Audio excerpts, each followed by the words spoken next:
Begini pernyataan Duta Besar Iran yaitu Mohammad Borojerdi yang mengatakan, jika Iran tak akan berhenti serang Israel sebelum rudal Iran berhasil tumbangkan Perdana Menteri Israel, yaitu Benjamin Netanyahu.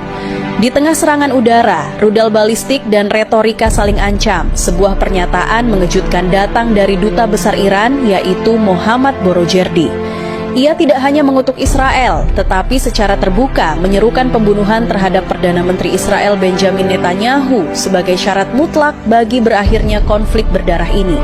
Dalam pidato resmi di kantor kedutaan Iran, Mohammad Borojerdi dengan lantang menyatakan bahwa Iran tidak akan mundur satu langkah pun dalam perang melawan Israel.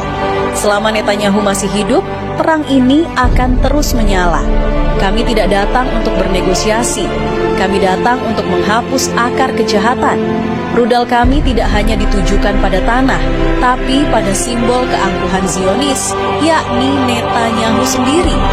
Pernyataan ini bukan hanya mencerminkan amarah pribadi seorang diplomat, tetapi juga merefleksikan keteguhan Iran secara nasional dalam menghadapi agresi Israel dan sekutu-sekutunya.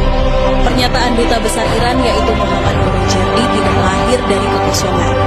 Ia menanggapi ucapan mengerikan dari Benjamin Netanyahu yang sebelumnya mengatakan bahwa perang Iran-Israel hanya akan berakhir jika pemimpin tertinggi Iran, Ayatollah Ali Khamenei, terbunuh. Bagi Iran, ucapan tersebut adalah deklarasi perang total, bukan hanya terhadap militer Iran, tapi terhadap ideologi dan kepemimpinan spiritual negara tersebut.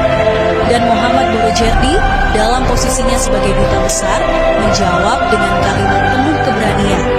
Kami akan pastikan sebelum kalian bisa menyentuh rambut pemimpin kami, kalian akan lebih dulu menyaksikan kehancuran Tel Aviv dan pemakaman Netanyahu. Dalam pernyataan emosional yang menuai simpati luas dari warga Iran di perantauan dan kelompok anti-Zionis di Asia Tenggara, Mohammad Borojerdi menyatakan kesiapannya untuk mati demi memastikan kemenangan Iran atas Israel. Saya bukan hanya diplomat, saya adalah bagian dari revolusi. Jika dengan nyawa saya dapat memotong satu urat nadi Zionisme, maka saya rela mati hari ini juga. Pernyataan tersebut sontak menjadi viral, dianggap sebagai simbol perlawanan dan keberanian.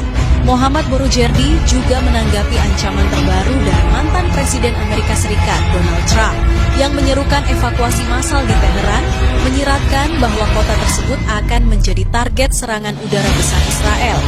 Namun, dengan tenang namun penuh sindiran tajam, Borojerdi menyebutnya sekadar perang psikologis murahan. Trump tidak lebih dari penyebar ketakutan. Mereka melakukan ini di Lebanon, di Gaza, di Afghanistan, dan di Irak. Tapi Iran bukan mereka. Kami tidak takut, kami tidak akan lari. Kami adalah bangsa yang tumbuh dalam tekanan dan tempaan sejarah. Ia juga menyebut bahwa rudal-rudal Israel tidak akan pernah mampu menembus jantung Teheran karena Iran telah menyiapkan segala pertahanan sejak bertahun-tahun lalu. Mohammad Borojerdi mengungkapkan bahwa Iran bukan hanya kuat karena militer dan rudalnya, tetapi karena sistem kaderisasi yang telah dibangun selama hampir 5 dekade. Sejak berdirinya Republik Islam tahun 1979, Iran telah menyiapkan generasi demi generasi pemimpin dan jenderal militer untuk menghadapi situasi paling genting sekalipun. 5 jenderal kami gugur? Ya, mereka adalah syuhada.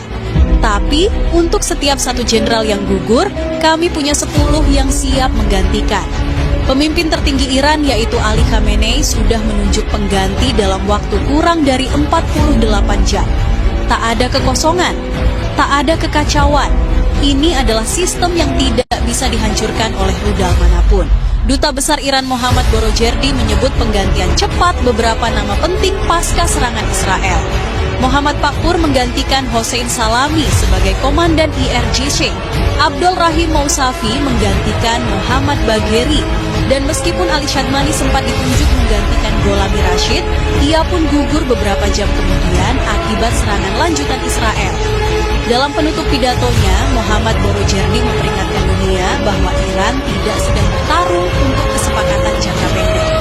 Perang ini, menurutnya, adalah perjuangan panjang untuk menghapus satu entitas yang disebut sebagai sumber kehancuran kawasan. Jangan kira ini hanya urusan Iran dan Israel. ini adalah perjuangan global. Kami membawa suara anak-anak Gaza, jeritan pengungsi Lebanon, dan air mata keluarga di Quds. Kematian Netanyahu adalah permulaan. Setelahnya, kami akan pastikan tak ada lagi penjajahan atas tanah suci kami. Pernyataan Mohammad Borojerdi kini menggema di seluruh dunia, menjadi topik utama di forum-forum internasional.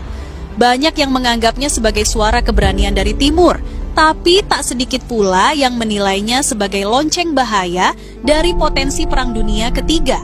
Apakah Iran benar-benar akan mengeksekusi misinya untuk menghabisi Netanyahu? Apakah Israel akan membalas dengan kekuatan penuh? Dan bagaimana sikap Amerika Serikat yang selama ini menjadi pelindung setia Tel Aviv? Yang jelas, perang telah berubah bentuk dari pertempuran senjata menjadi pertempuran eksistensi. Dan seperti yang diungkapkan Mohammad Borojerdi, Iran tidak akan mundur. Bahkan jika tinggal satu rakyat yang tersisa, kami akan tetap bertempur.